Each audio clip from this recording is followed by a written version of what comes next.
사랑의 주님, 이 시간 주님 앞에 나아갑니다. 아버지 하나님, 하나님은 찬양받기 합당하신 하나님이십니다. 아버지 하나님, 또한 우리는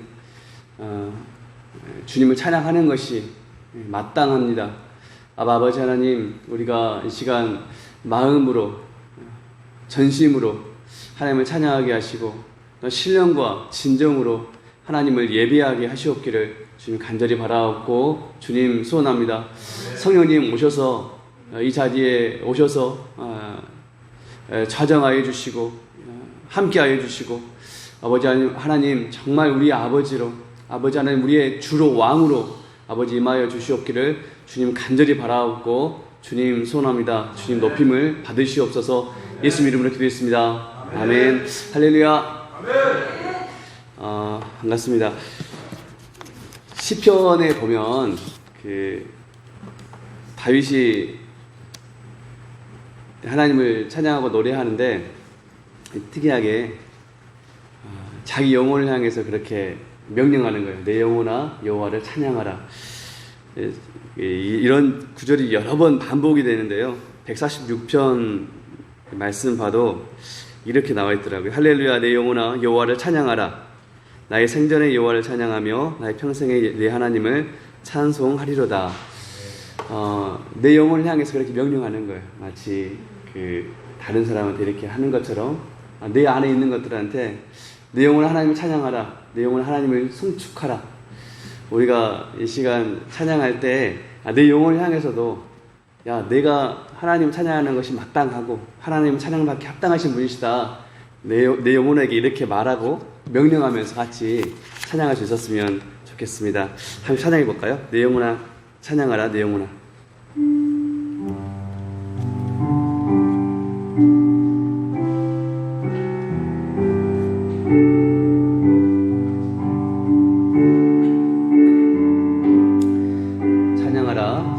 찬양하라 내 영혼아 찬양하라 내 영혼아 내 속에 있는 것들아 다 찬양하라 내 영혼아 찬양하라 내 영혼아 찬양하라 내 영혼아 내 속에 있는 것들아 내 속에 있는 것들아 다 찬양 감사하라 내 영혼아 감사하라 내 영혼아 감사하라 내 영혼아 내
왕이여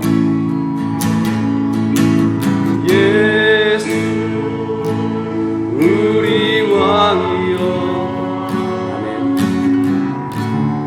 이곳에 오소서 보좌로 주여 임하사 보좌로 주여 임하사 찬양을 받아주소서 주님을 찬양하오니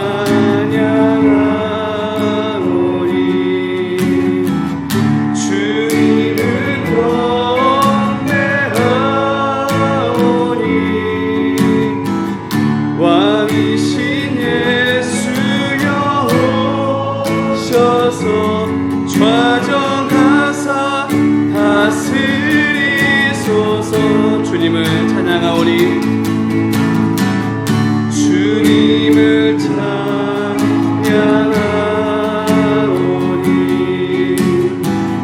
주님을 경배하오니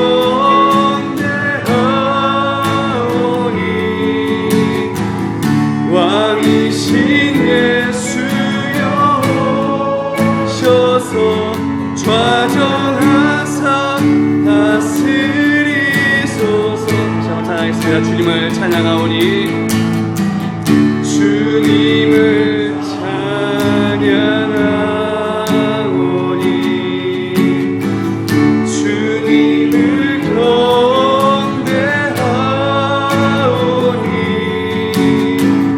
왕이신 예수여 오셔서 좌정하사 다스리소서.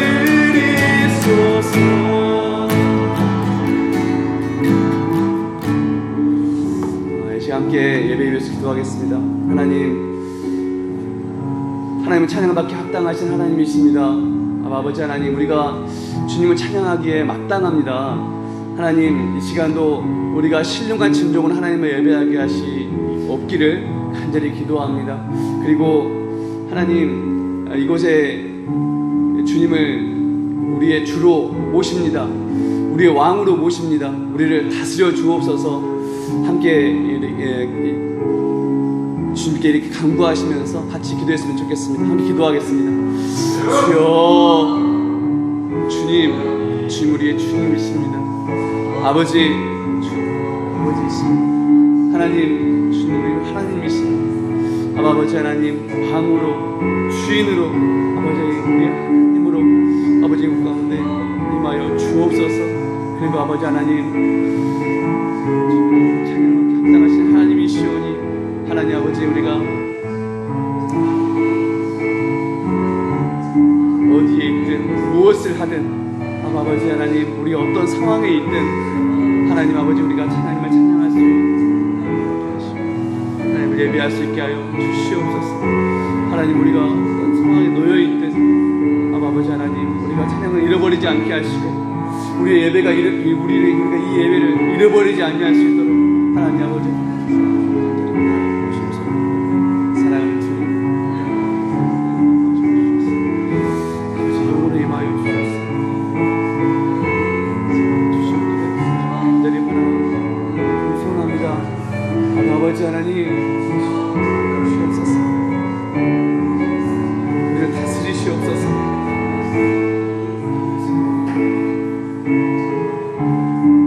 주여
기도건데 주님 임하여 주시옵소서. 더욱 충만하게 임하여 주시옵소서. 그래서 아버지 하나님, 우리가 정말 참으로 하나님을 신령과 진정으로 아버지 예배하게 하시고, 참으로 하나님이 우리 하나님이신 것과 하나님께서 우리의 주인이신 것과 하나님이 참으로 이 온 땅에 하나님이신 것을 믿는 믿음으로 아버지 하나님 우리가 예배하게 하여 주시옵기를 주님 간절히 바라고 주님 소원합니다. 주님께서 이곳 가운데 계심을, 거하심을, 우리와 함께 하심을 믿는 믿음으로 또한 예배하게 하여 주옵소서. 모든 영광 하나님께 올려드립니다. 예수 이름으로 기도했습니다. 아멘. 예배로 들어가겠습니다. 다 같이 묵도드리겠습니다.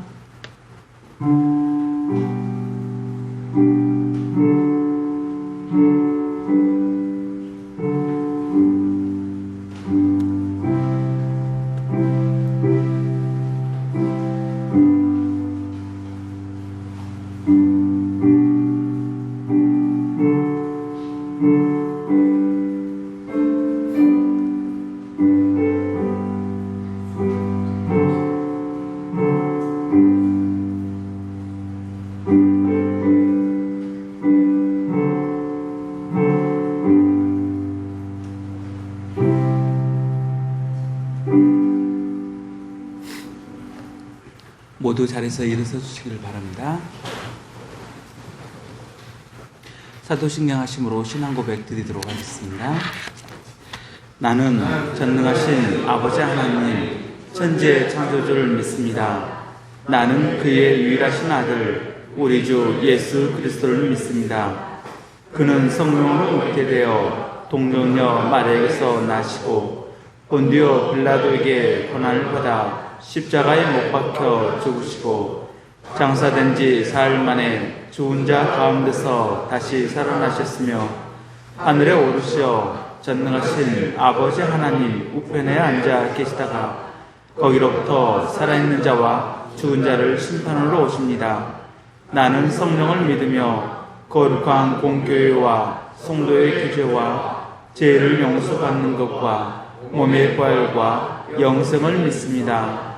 아멘. 다같이 찬송가 292장 주 없이 살 수 없네 찬송 드리겠습니다. 찬송가 292장입니다.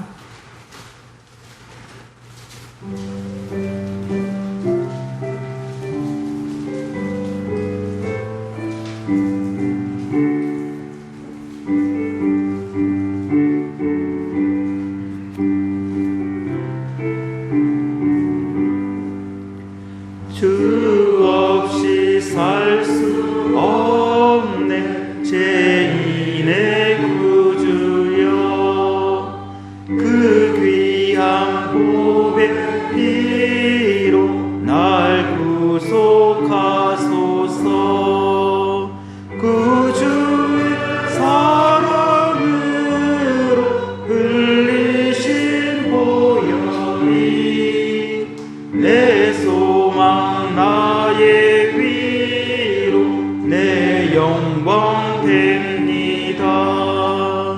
주 없이 살 수 없네 나 혼자 못 서리 힘없고 부족하며 시혜도 없도다.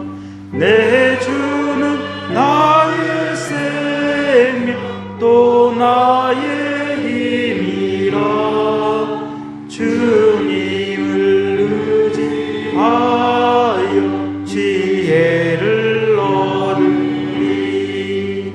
주 없이 살 수 없네 내 주는 아신다. 내 영의 깊은 강구 마음의 소원을 주밖에 나의 마음 네 열어주리요. 내 마음 위로하사 평온케 하시네. 주 없이 살 수 없네 세월이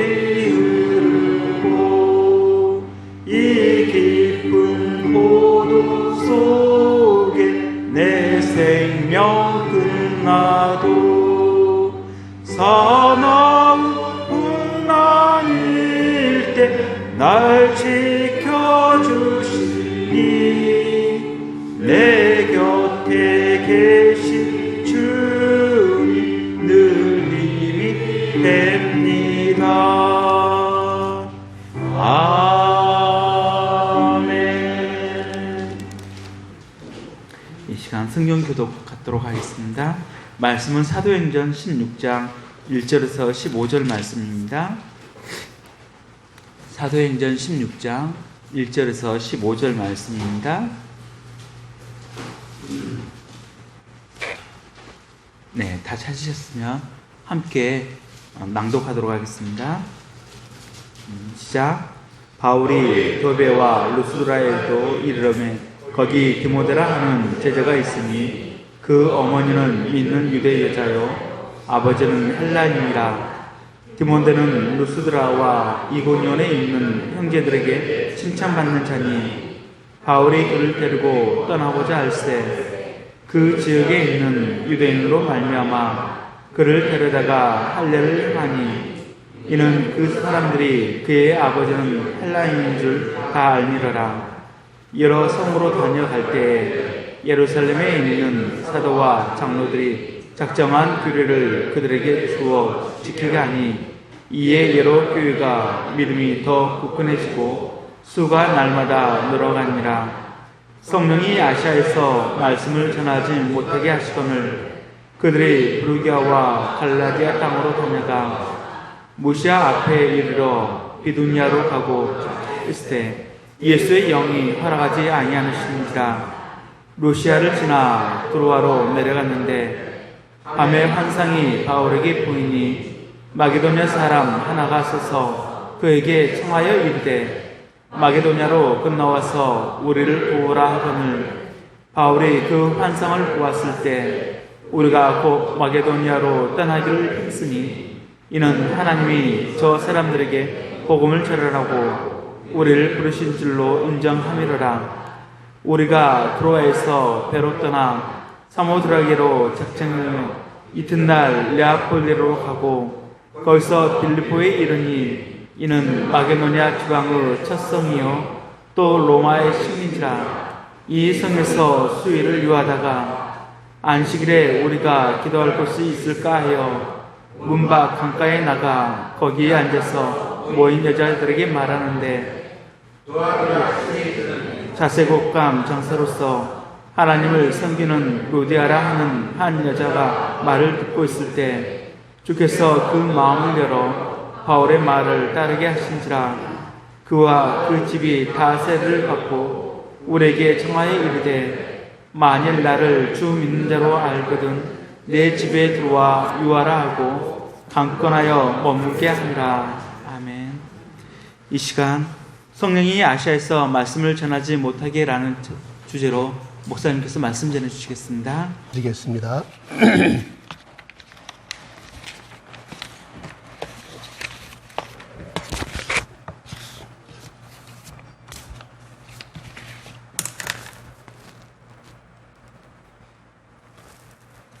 아버지 하나님, 비가 내리는 이 아침에도 하나님께서 깨워주시고 저희들의 발걸음을 하나님의 전을 사모하는 마음으로 열심을 주셔서 이 아침에 다 함께 한 마음으로 주님 앞에 찬양과 영광을 돌리게 하신 그 하나님을 찬양합니다. 아버지 하나님, 이 시간에 저희들이 영생의 말씀을 듣고자 이 자리에 나왔습니다. 하나님을 소망하고 천국을 소망하는 마음으로, 갈망하는 마음으로 이 자리에 나왔사오니 아버지 하나님,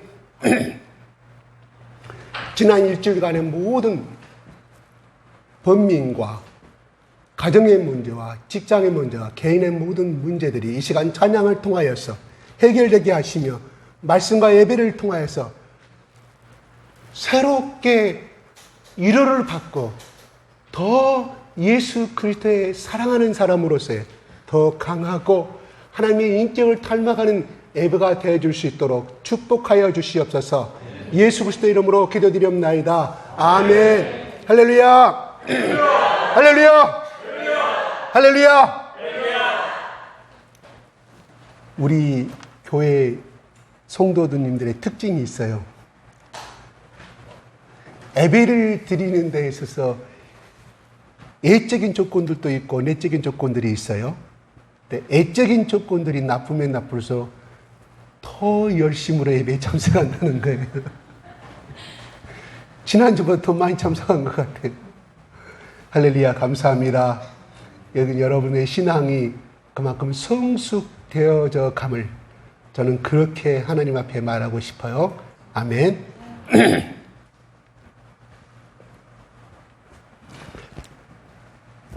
바울과 바나바가 마가 요한을 데리고 가느냐 안 데리고 가느냐 때문에 두 사람이 이렇게 헤어지게 되어서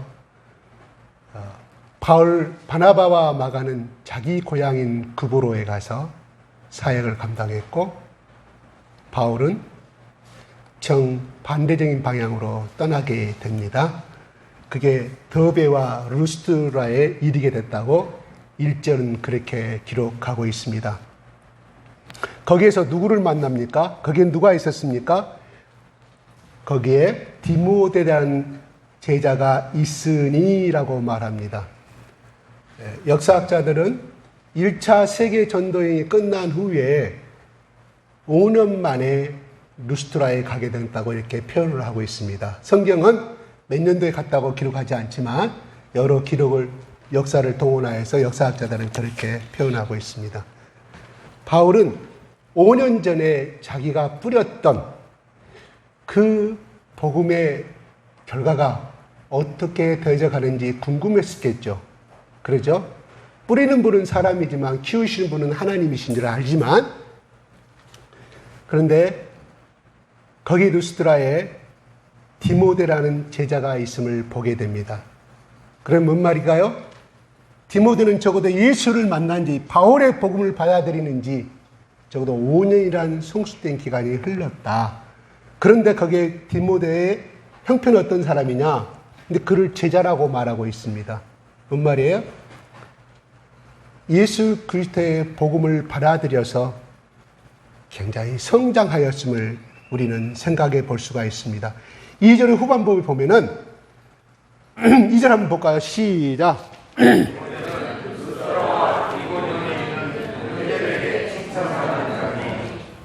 칭찬을 받았다는 것은 우리 흔히 말로 평판이 좋았다 이렇게 해석해 볼 수 있겠죠. 주위 사람들로부터 누구? 루스트라와 이고니에 있는 사람들을 통하여서 형제라고 표현합니다. 거기 사는 거주자들이 아니라 거기에 나오는 예수 그리스도를 믿는 사람들에 의해서 평가를 받고 있는데 칭찬을 받고 있더라. 이 말은 뭔 말일까요? 하나님 앞에서 신실한 사람이었다. 예수 그리스도를 신실하게 사랑하는 사람이었다. 이렇게 해석해 볼 수가 있다는 겁니다. 흔히들 사람들이 이렇게 말합니다. 야, 꼭 교회 갈 필요가 뭐 있어? 나 혼자 내가 조용한 골방에서 성경 보고 기도하면 되지. 하나님이 나만 인정해 주면 되지. 그래서 혼자 개인 생활하는 사람들이 참으로 많이 있어요. 물론 그것도 좋은 신앙이겠지만 그러나 예수님이 이렇게 말씀하셨어요. 누구든지 두세 사람이 있는 곳에서 두세 사람이 내 이름으로 간구하면 내가 너희들과 함께 하겠다고 말씀하신 이유가 뭘까요? 너 혼자 잘 믿고 잘 살아라고 예수님 말씀하신 것이 아니라 이 말이에요. 공동체적인 삶을 하나님 요구하신다는 거예요. 무엇 때문에 하나님께서 그 가나안 땅에 40년을 건너가면서 굳이 성막을 만들고 거기에 많은 금과 은과 모든 것을 동원하여서 만들게 하셨을까요? 하는 거예요. 하나님 나라에서의 삶도 공동체적인 삶이요. 이 땅에서 삶도 공동체적인 삶을 하나님께서는 원하시기 때문입니다. 왜요?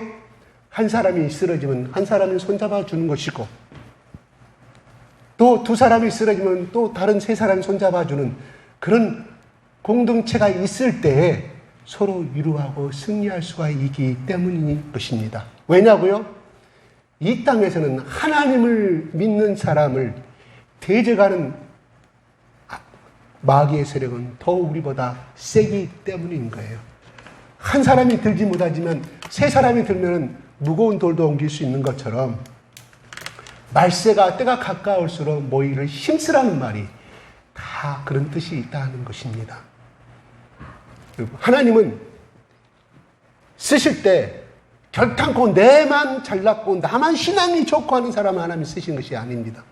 하나님이 쓰시는 조건은 오늘 이 말씀에서 보면 예수 믿는 사람들을 통하여서 모두가 인정해 주는 사람을, 다시 말해서 주위의 평판이 좋은 사람을 하나님께서 함께 쓰신다는 것을 오늘 이 본문의 말씀을 통해서 알 수가 있습니다. 신라를 그 사람이 바울을, 디모데를 바울이 얼마나 알겠습니까? 1차 세계전도회에서 디모데를 만났다는 기록은 없습니다.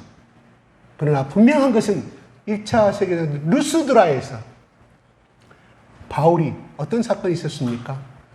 돌에 쳐 맞아 죽고 성 밖으로 던져버리는, 그래서 바울의 시체 앞에서는 바울이 물론 여기는 다시 깨어났기 때문에 기절이라고 하는 표현을 하지만 그들이 바울이 죽었을 때 기절했다고 표현하고 그걸 갔을까요? 그냥 죽었구나 하고 갔을까? 아니요. 손목도 만져보고 심장도 만져보고 이미 멈춰버린 사건이기 때문에 끝나버린 거라 이 말이에요. 숨이 붙어있으면 숨이 끊어질 때까지 돌로 쳐 죽이는 것이 그들의 율법 아니겠습니까? 이미 바울은 육체적으로 이미 죽은 사람이었다 이 말이에요. 그래 다시 살아났다 이 말. 하나님의 능력으로. 하나님 바울과 함께 하시고 더 쓰고자 하는 하나님의 계획이 있었기 때문에 바울은 살아났습니다. 이 바울의 모든 행적을 아마 디모데는 보았을 것이다. 학자들은 그렇게 표현합니다. 성경에 기록되지 않았지만. 그래서 디모데는 더 깊이 예수만을 섬기는 그런 신실한 사람이 되었다. 이렇게 해석을 하고 있습니다. 그러나 그 배경 속에는 또 하나의 배경이 있었던 것이 디모데의 어머니는 유대인이었습니다.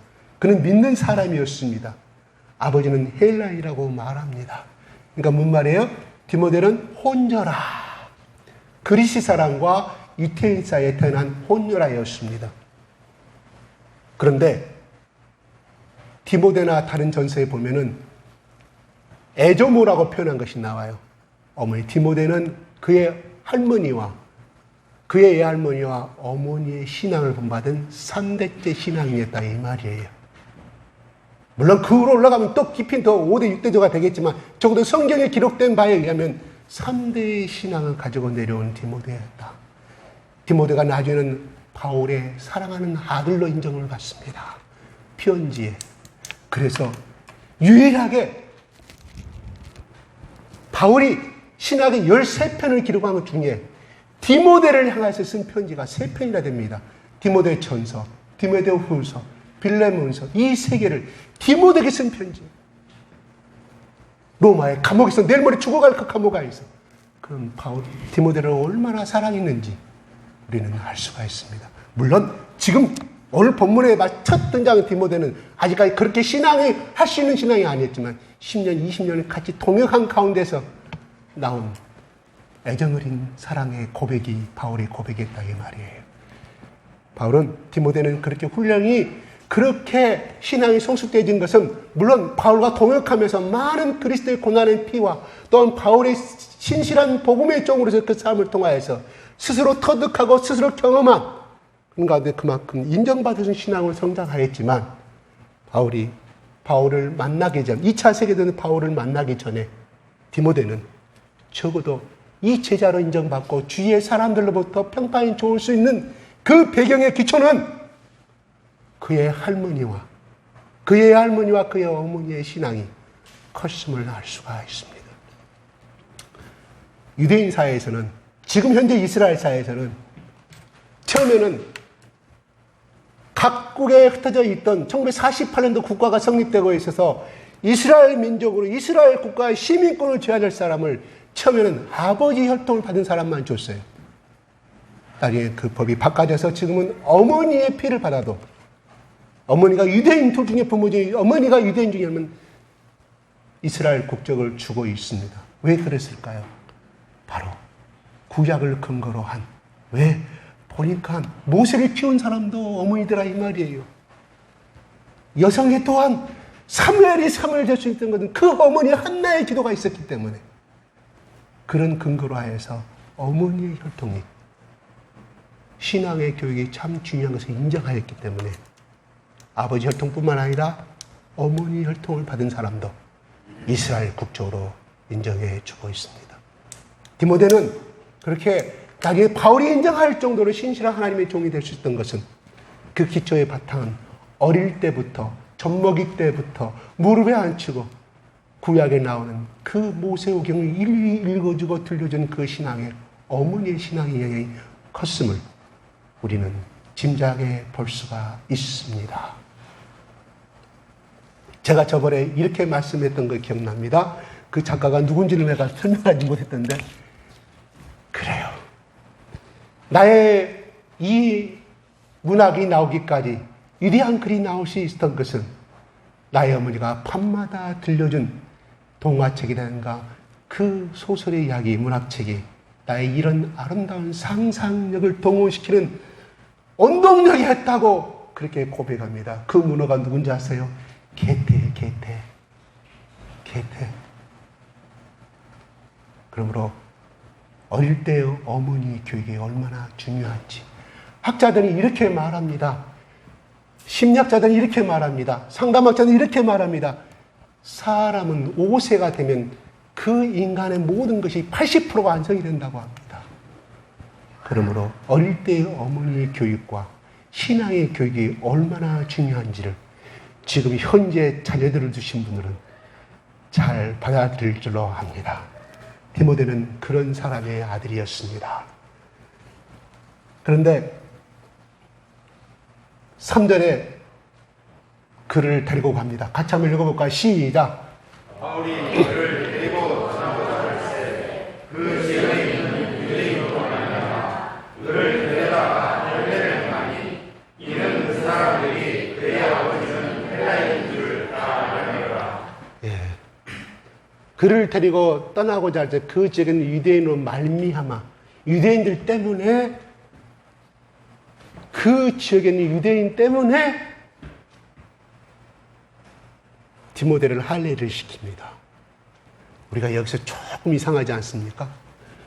분명히 우리가 15장 바울은 어찌하여 너희들아 그 예루살렘에서 온 정식적으로 파송된 몇몇 사람들에 의해서 할례를 받고 구약의 율법을 지켜야만이 구원을 받는다고 이렇게 예수 그리스도의 십자가 플러스 알파를 주장한 그 사람들을 향하여서 바울은 예수 그리스도의 복음만이 우리를 구원할 수 있다고 주장했던 바울이고, 또 그것 때문에 저만하면 예루살렘 공회가 가지고 자기의 설득 아닌 설득으로 해서 예수 그리스도의 복음만이 구원한다는 그 사건을 통해서 얻었던 바울이 디모데를 데리고 가는데 할례를 받아야 한다고 말합니다. 좀 아이러니적이잖아요. 첫째는 이렇게 해석해 볼 수가 있습니다. 디모데를 데리고 가는 데 있어서 필요한 것은 유대인도 만나게 될 것이고 이방인도 만나게 될 것이고, 그러면 분명히 그들이 유대인들 만나 유대인 회장 같다고 당신이 할례를 받았냐 말을 주장할 것 같아요. 이걸로 인해서 복음의 꺼리낌이 될까 봐 바울이 그렇게 하였다는 이야기입니다.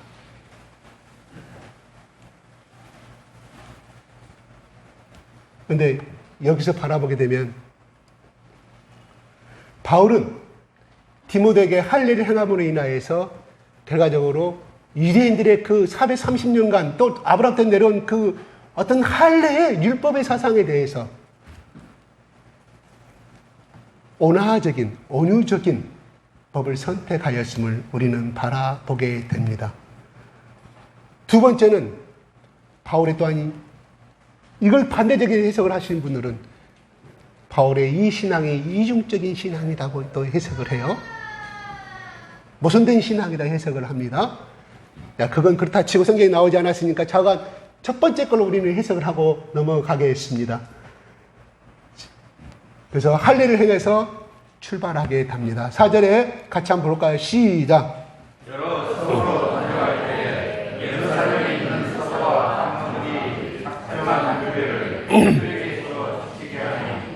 또 5절에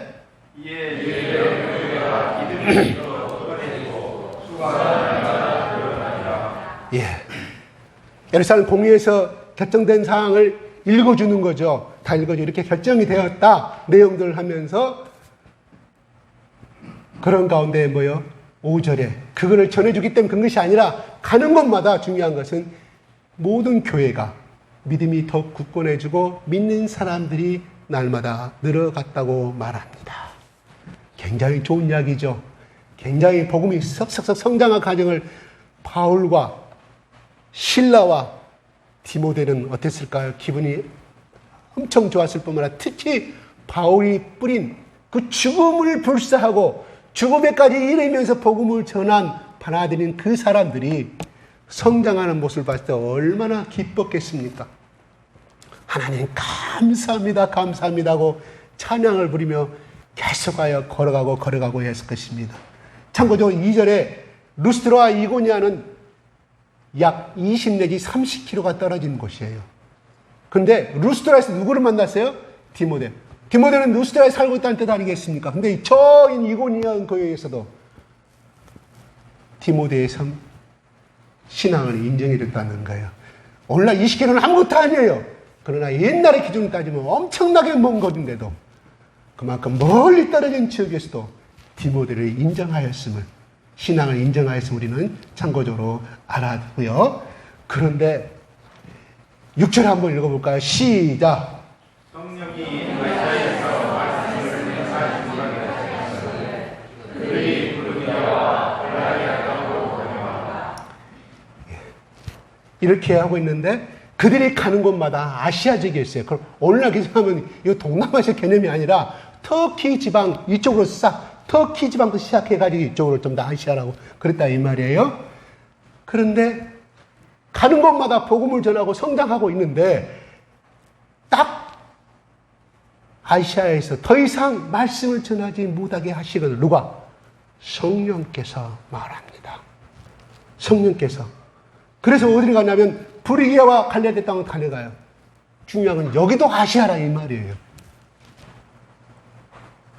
참 신기하죠. 성령께서 어떻게 나타나셔서 바울에게 야 아시아에 더 이상 이 땅에서 복음을 전하지 말라고 말씀했는지 아니면 기도 중에 말씀인 성경은 나오지 않는다. 분명한 것은 하나님의 영이 성령께서 바울에게 야 아시아 땅에 복음을 전하지 말라고 분명히 말씀하여서 그러면 더 이상 전하지 말아야 되는데 북쪽으로 더 아시아 쪽으로 더 올라갑니다. 브리기아 갈라디아 땅으로 다녀가. 그래서 7절에 한번 보겠습니다. 시작. 예. 예. 갈라디아 땅까지 복음을 전했습니다. 그 다음에 무시아로 내려와서 바두니나 가고자 예수인데 거기서 또 예수의 영이 허락하지 아니하더라. 그러니까 6절의 성령과 7절의 예수의 영 똑같은 말입니다. 허락하지 아니하더라. 가지 말라. 허락하지 아니했다는 것은 두 가지를 해석해 볼 수 있어요. 첫째로 성령께서 말씀하신 것이고 두 번째로 말씀하신 대로 아무리 복음을 전해봐야 복음의 역사가 일어나지 아니하였음을 우리는 해석해 볼 수가 있다 하는 거예요. 그래서 어디로 갑니까? 무시아에서 있다가 드로아로 내려갑니다. 드로아는 항구였거든요. 배 타는 항구였습니다. 여기서 그럴 때 드로아에서 어디로 가려고 했는지는 모릅니다. 헤로를 통해서 떠나자고 했던 것인지 아니면 영도를 통해 다른 지역을 가려고 했던지 잘 몰라요. 근데 그 중에 그때 9절에 어떤 현상이 발생하는지 한번 볼까요? 시작.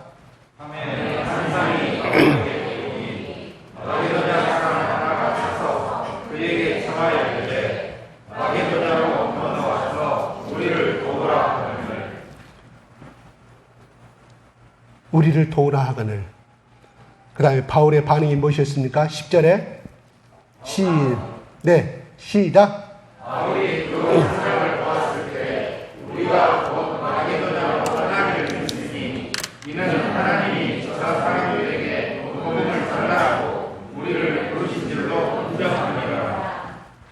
두라로 어디로 떠나려고 했는지 성경은 나오지 아니합니다.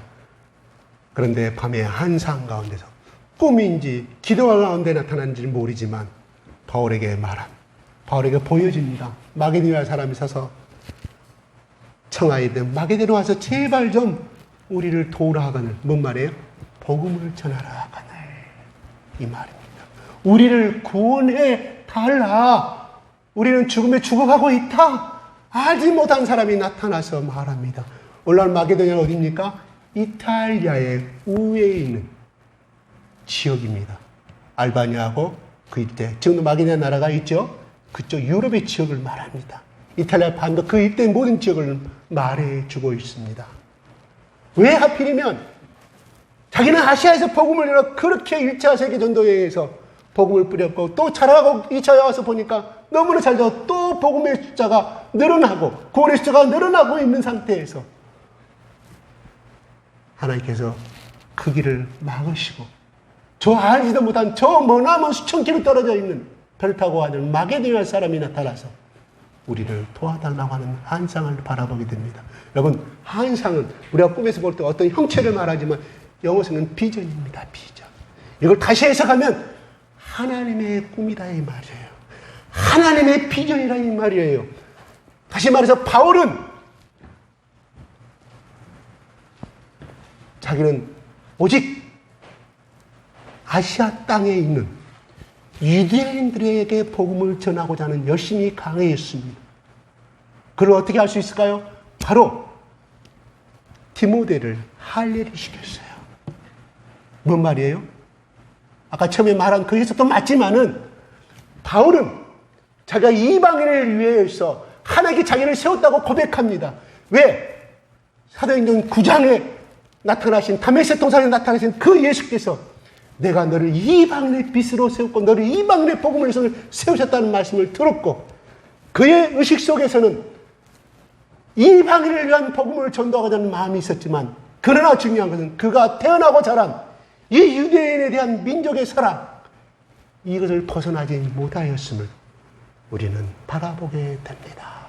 그래서 바울이 2차 세계대전 특징이 무엇입니까? 그는 반드시 디아스포라에 가는 곳마다 유대인의 해당을 쫓아가서 복음을 증거했어요. 정말 예수 그리스도의 복음을 그대로 뜻을 받아들였다고 하면 너를 이방인의 빛으로 삼았다는 이 말씀을 100% 영접했다고 하면 그는 거기에 갈 필요가 없었다는 사실이에요. 왜? 길거리에서 이방인들이 모이는 어떤 광장에서 열심히 복음을 증거했으면 대부분 유대인 땅에서 유대인들을 향한 복음이었다 이 말이에요.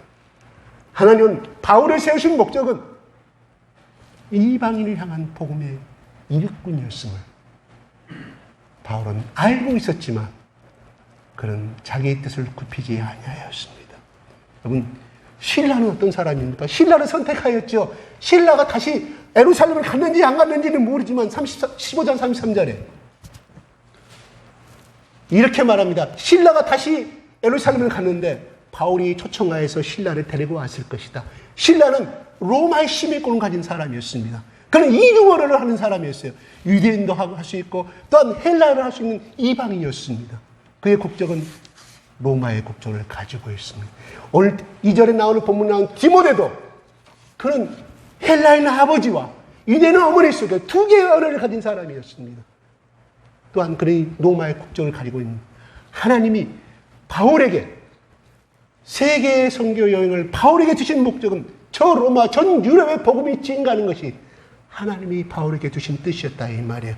하나님의 비전이었다 이 말입니다. 하나님의 계획이었다 이 말이에요. 바울은 듣지 아니합니다. 오늘 본문 6절 10절에서 뭐예요? 그렇게 1절부터 5절부터 하나님께서 신라를 주셨고 또한 디모데를 주신 목적이 뭐예요? 바울이 복음을 증거하는 데서 하나님은 반드시 한 사람을 쓰시되 거기에 필요한 하나님의 역사는 사람을 도우십니다. 모세가 나는 입이 둔하여 40년 동안 이 광에서 여기서 이방인 땅에서 내가 조상 말을 잊어버렸는데 애국의 말을 잊어버렸는데 대화를 나누신 이 언어도 잊어버렸는데 나는 입이 둔하여 말할 수가 없다.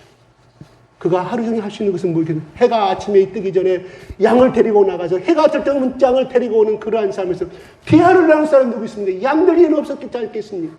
입이 둔하여 나는 입이 뻣뻣한 사람이라고 하나님이 내가 너에게 너희 형 아론을 말자는 아론을 준비시켰다고 말합니다. 그렇습니다. 하나님은 하나님을 쓰시되 그 사람의 능력 때문에 쓰신 것도 있지만 반드시 하나님이 그 사람을 통해서 이루고자 하는 비전은 반드시 필요한 동역자를 주신다는 거예요. 사람을 주신다는 것을 우리는 알 수가 있습니다. 그래서 하나님께서 그가 우리를 도우라 하거늘 중요한 것은 세 번째 가서 바울은 뭐요? 한상을 통해서 바울이 꺾습니다. 그래서 10절에 보면 바울이 그 한상을 보았을 때 읽어볼까? 시작. 바울이 그 환상을 보았을 때 우리가 또 마게도냐로 떠나기를 했으니 이는 하나님이 저 사람들에게 복음을 전하라고 우리를 부르신 줄로 인정하노라. 네. 하나님이 저 마게도냐 저쪽의 사람 유럽 사람들에게 복음을 전하라고 우리를 부르신 줄로 인정함이더라. 바울이 고백한 말입니다. 여기서 인정이라는 것은 그냥 영어로 말하는 퍼미트. 그래, 네 말이 옳다. 그래, 하나님께서 우리가 한상을 보인 건 그렇다. S 정도가 아니라 이 언어의 뜻은 격렬한 논쟁 중에 A와 B가 격렬한 논쟁 중에 한 사람이 설득을 당했을 때 쓰는 언어예요. 그 말이 무슨 말일까요? 바울은 자기가 원하는 1차 세계를 열었던 그 복음의 역사를 2차 전도에서 그걸 보고 있었고 또 성장하고 있는 것을 보았습니다. 바울은 어떻게 생각했을까요? 하나님께서 하나님의 이거 뜻이고 하나님께서 계획대로 이루어져 가시는구나. 엄청나게 하나님께 할렐루야 감사하며 그 길을 행하고 있었을 거라 이 말이에요. 그게 하나님의 뜻으로 바울은 받아들였다 이 말이에요.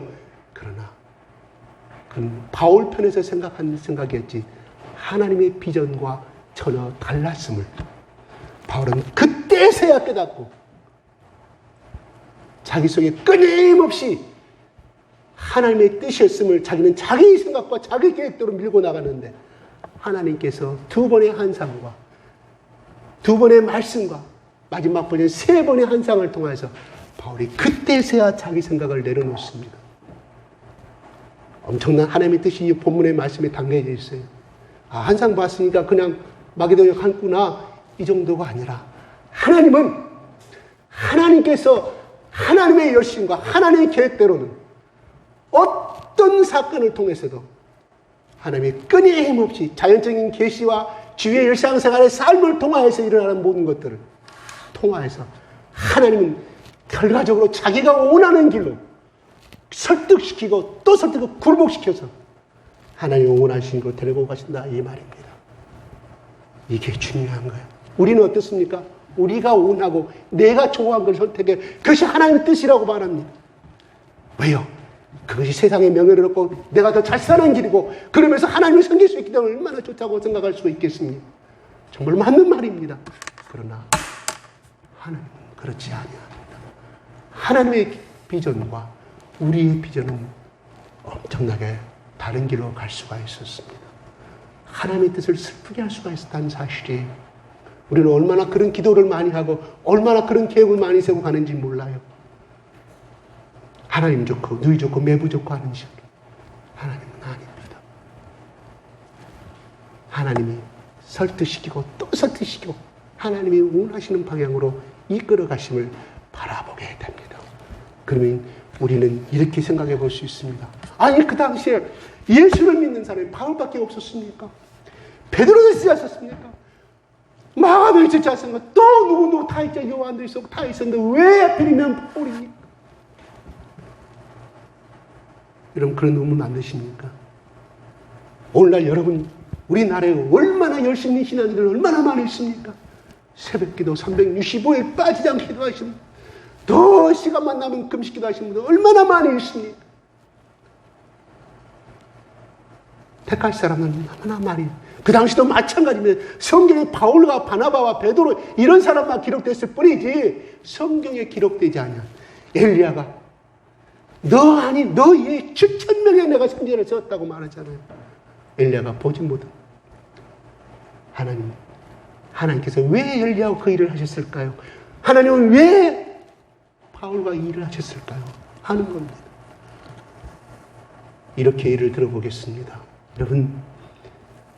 여러분들이 친구랑 또한 우연히 어떤 아름다운 곳을 가게 됐을 때 또한 어떤 맛있는 음식점을 가서 먹을 때 제일 먼저 생각나는 사람이 누구 있을까? 내가 가장 제일 사랑하는 사람이 생각나지 않습니까? 다음에 내가 꼭 여기를 와야지. 누구를 데리고 와야지. 다음에 꼭 내가 누구입니까? 그 사람이 남편이었다면 아내가 생각나는 것이 정상입니다. 그 사람이 남편이었다고 아내였다고 남편이 생각나는 것이 내가 꼭 다음에 우리 남편을 데리고 와야겠다. 우리 남편이랑 내 아내가 갔으면 너무 좋아했을 것인데 하는 것이. 근데 그 생각이 나지 않고 딴 생각하면서 나는 사람은 부부를 사랑하지 않는 관계입니다.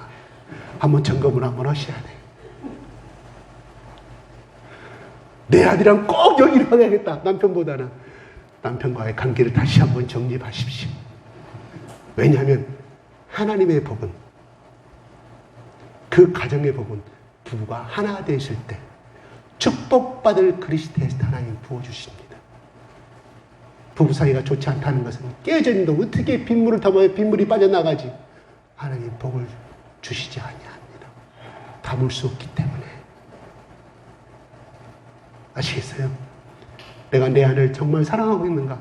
내 남편을 정말 사랑하고 있는가 했을 때 바로 가장 아름다운 곳, 가장 멋있는 곳, 잊을 수 없는 곳을 갔을 때 정말 아름다운 장면을 바라봤을 때 생각나는 사람, 그 사람이 여러분의 아내이고 여러분 남편인 줄로 믿습니다. 우리 교회 모든 부부는 당연히 이렇게 생각날 줄로 믿습니다.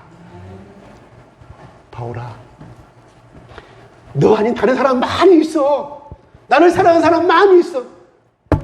그러나 바울아, 내가 너를 사랑하기 때문에, 바울아, 내가 너를 사랑하기 때문에 너랑 같이 나는 너희를 이 일을 이루고 싶다는 것이 이게 하나님의 고백이라 이 말이에요.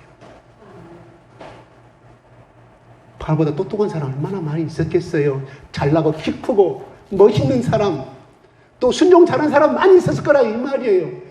그런데 외모도 찔찔하고 평생 동안 여기 이 질병의 질고를 가시를 안고 살아가는 바울, 허리는 굽어 있고 코는 매부리고 그 바울과 하나님이 선택하셨을까요? 바울은 내가 너를 사랑하기 때문에 나는 나의 비전을 너랑 이 길을 같이 가고 싶다는 하나님의 고백이에요. 아멘. 그럼 뭐예요? 그럼 아니 선택했으면 베드로로 가야 되지 않습니까? 왜? 3년 반 동안 같이 예수님 핍박을 다 받던 사람이잖아요. 그런데 하나님은 바울을 선택하셔서 그 길을 물론 베드로도 나중에 거기를 가게 되죠. 내가 너를 사랑하기 때문에 너랑 이 길을 가고 싶다는 하나님의 사랑의 고백인 줄로 믿으시기 바랍니다. 그러므로 어떻습니까? 우리는 너 아니어도 나를 따른 사람 너무나 많다. 하지만 나는 너랑 이 길을 같이 가고 싶다. 이 고백을, 예수님의 사랑의 고백을 듣는 아름다운 신부가 되시기를 바랍니다. 저도 이 음성도 듣고 싶어요. 잘못하면 신비길로 빠질 수가 있습니다. 이 말씀 안에 다 있어요. 오늘 이 들은 이 말씀을 이 바울로 생각하지 않냐고 오늘 바울이 2000년 있었던 사건을 나는 옛날에 스토리 형식으로 듣고 있구나 하는 것이 아니라 이 시간에 해주는 이 말씀이 2000년에 누가를 통해서 이 기록한 이 말씀이 바울이 아니라 나로 받아들이는, 그래야 해서 나에게도 이러한 하나님, 나도 이렇게 쓰임받고 싶습니다. 나도 하나님의 비전 앞에 주님과 같이 걸어가는, 주님의 나에게 향하여서 너랑 같이 가고 싶다, 이 고백을 듣고 싶은 주님의 아름다운 신부가 되고 싶습니다. 나의 일생의 목표가 이 길입니다고 고백하실 때 하나님이 반드시 그 길을 쓰실 것으로 믿습니다. 그러나 2000년의 아름다운 이야기로 스토리로 내 귀에서 흘러서 기억에 남는다고 하면 결국은 오늘의 이 말씀은 그냥 한편의 시를 읽는 글이요, 한편의 문학책 읽는 그 감흥으로 쓰나버리기 때문에 나에게 아무런 도움은 되지 못합니다. 여러분, 사람의 감성은, 사람의 감정은 하루에도 12번 변합니다. 누구 가수가 그랬죠. 어머나 이러지 마세요. 여자의 마음은 갈대라고. 그냥 우리가 흔히 트로트 노래라고 생각할 수 있지만 거기는 한편의 아름다운 인생의 시의 철학이 담겨져 있는 거예요. 틀려요? 맞아요? 맞지 않아요? 우리 인간은 감성과 감정에 쫓는, 그렇게 너가 아니면 못 살겠다 하지만 보십시오. 1년 만에 신혼여행 같아서 이혼해 불고 애기 낳고 이혼한 사건들 얼마나 많이 봐요. 감성과 감정은 불완전합니다. 왜요? 인간은 제 욕심을 갖고 살아가기 때문에 그렇습니다. 우리의 이성을 초월한 바울은 자기를 내려놓았습니다. 그때서 자기를 내려놓은 거예요. 인정했다면 나를 내려놓고, 아, 그러셨구나. 하나님 용서해 주십시오. 내 결과 내 삶대로 살았군요. 주님이 용서해 주십시오. 그때서 내려놓은 바울은 깨달은, 아, 신라가, 하나님이 신라를 나에게 붙여주신 이유가, 아, 하나님의 디모데를 나에게 붙이신 이유가 여기에 있었구나. 자기 생각하고 내려놓은. 그래가지고 하나님은 그 사람을 쓰시고자 할 때는 그 사람이 갖고 있는 모든 계획과 모든 비전이 바닥이 나고 깨어지고 또 깨어지고 또 깨어질 때까지 하나님이 일방적으로 태정하시고 이끌어 가신, 그랬을 때 하나님이 비로소 하나님의 손 위에 올려서 하나님과 아름다운 동반의 길을 이루어 가심을 우리는 알 수가 있습니다. 그래서 역사학자들이 이렇게 말합니다. 바울이 드로아에서 마게도니아에, 여기서 봅시다. 11절 한번 볼까요? 시작. 우리가 드로아에서 베로트라 사모드라게도 택하여 이튿날에 네아폴리로 드로아에서 네아폴리로 가는 시간이 이틀 걸렸습니다. 그 당시에요, 보통 일주일 걸린답니다. 그런데 이틀 걸렸어요. 직행하여. 바울이 누가가 기록할 때요, 직행하여. 직행 뺍시다. 모드라게로 향하여 이튿날 네아폴리로 가고 이랬어도 문제가 없죠. 그죠? 직행하여. 이틀 만에. 5일, 일주일 걸리는 것을 이틀 만에 갔어요. 왜 이렇게 기록했을까요? 누가가 기록하고 싶어서요? 이것 또한 무서운 하나님의 심한 뜻이 있는 거예요. 하나님이 얼마나 다급했으면 그 마게도냐 사람의 영혼을 구원하고 된 하나님의 계획이 조금이라도 늦어지면 틀어질까 봐 하나님께서 이루신 열매임을 그렇게 누가는 이렇게 직행하여. 이틀 만에 쓸 필요 없잖아요. 네아폴리에 도착하였더라 하는데 네아폴리에 이틀 만에 도착하였더라. 직행하여. 이틀 걸렸다 이 말이에요. 하나님의 구원의 역사의 다급함, 하나님의 열심, 하나님의 뜨거운 열정을 우리는 여기서 알아볼 수가 있다 이 말이에요. 참으로 하나님의 사랑은 놀랍습니다. 하나님의 초인적인 바람을, 그때는 돛대로가 있었기 때문에 노좋고 돛대 바람을 그냥 그쪽으로 향해 동풍을 이루니 남풍을 이루지 잘 모르겠습니다. 그쪽으로 바람을 심하게 움직였는지 어쩐가는 모르겠지만 하나님의 열심, 하나님의 마게도니아를 향한 하나님의 위대한 사랑이 담겨져 있음을 바라보게 됩니다. 하나님은 하나님의 쓰시고자 하는 사람, 절대적으로 우리의 계획과 우리의 생각을 내려놓지 아니한 이상은 결코 쓰임받을 수가 없었을 것이다. 만약에 바울이 하나님, 아시아에 지금 죽어가는 영혼들 너무나 많은데, 이 터키 지방, 이 부근에 얼마나 많은데 그 머나먼 거리 가야 되겠습니다. 맞지 아니합니다. 인간의 논리가 성립되지 아니에요. 수천 킬로를 발 타고 가야 되는데 수백 킬로 그 먼 거리, 내가 이 근방이 말이죠. 여러분, 빌립이 사마리아 가서 스테파인이 죽은 다음에 빌립이 사마리아 가서 복음을 전가해서 그들이 성령 받고 구원의 역사가 일어나잖아요. 그런 가운데 하나님의 성령이 나타나서 말합니다. 야, 빌립아, 빌립아, 광야로 가라. 광야로 던지자. 너 말씀하지 않아요. 광야로 가라. 광야로 뭐 사막에 사람이 살지 아니한 곳 갑자기 가라고 말합니다. 빌립은 또 이렇게 말했을 거예요. 아니, 이 사마리아 천대받은 땅, 이 혼혈 민족, 아수르 민족이 택해서 이들 민족 인정받지 못한 이 압제받은 이 어느 곳 그늘한 이 사람들을 구원하지 않습니까? 하나님 어찌하여 강야에 알지도 못한 그 사막의 땅에 사람도 살지 않은 곳에 가라고 말씀하십니까?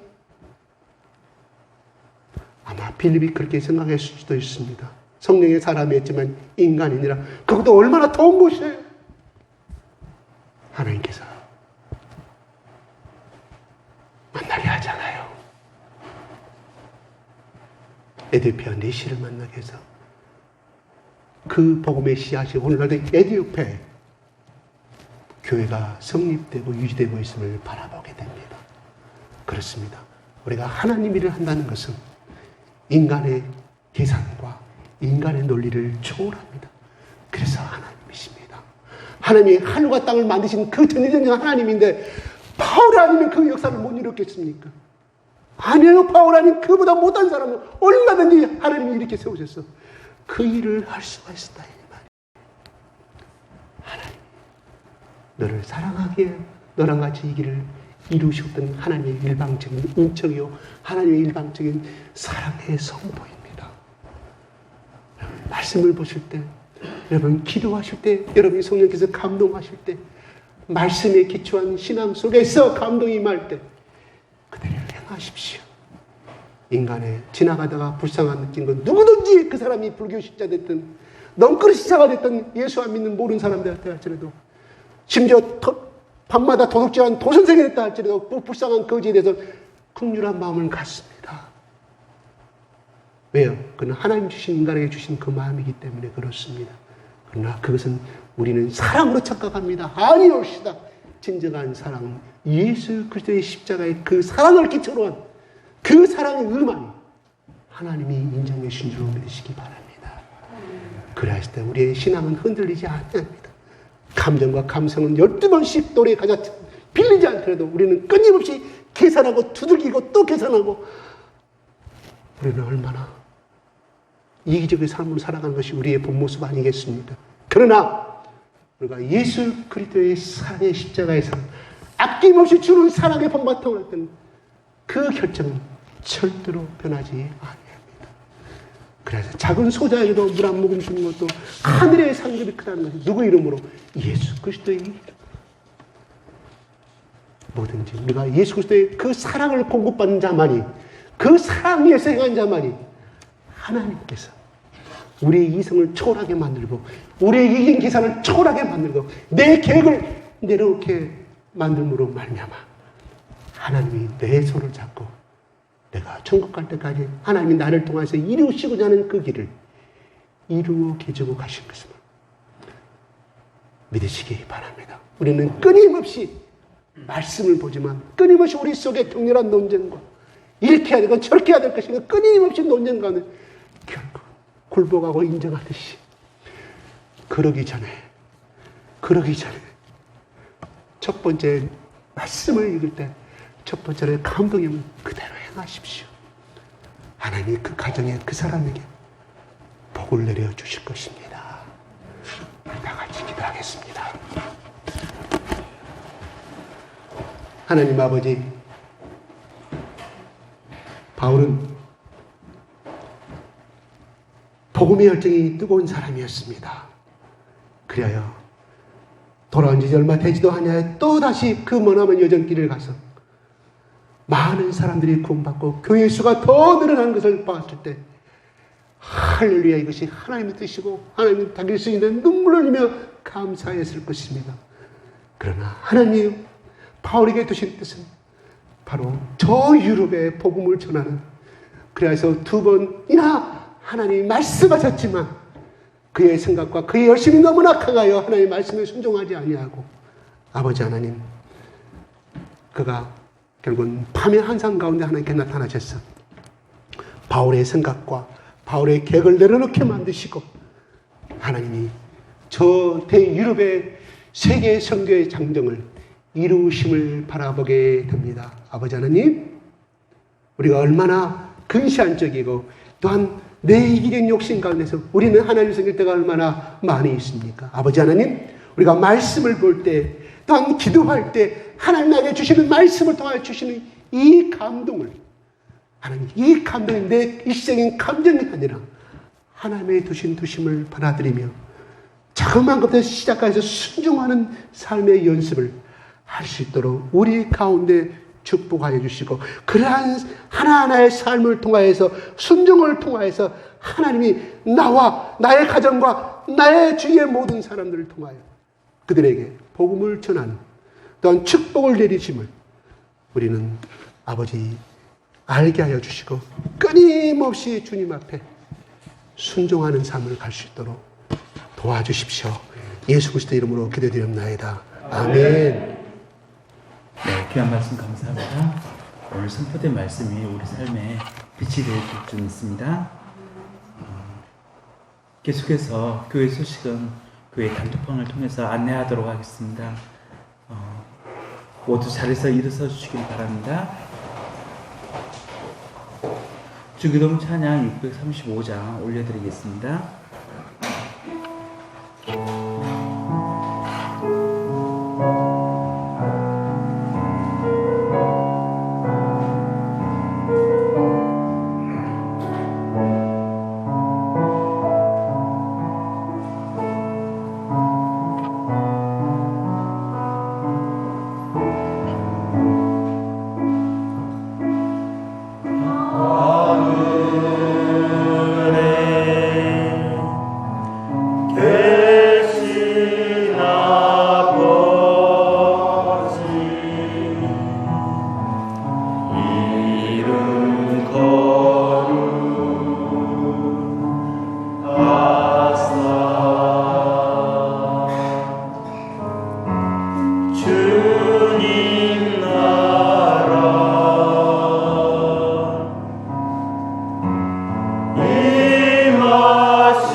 목사님께서 봉헌기도 및 축도해 주시겠습니다. 주 예수 그리스도의 은혜와 크신 하나님의 사랑과 성령님의 감동 감화하심이 바울처럼 성령님의 음성에, 성령님의 비전에, 하나님의 비전에 모든 것을 내려놓고 하나님의 말씀에 굴복하기를 결단하는 성도들 머리 위에 지금부터 영원토록 함께 계시옵소서.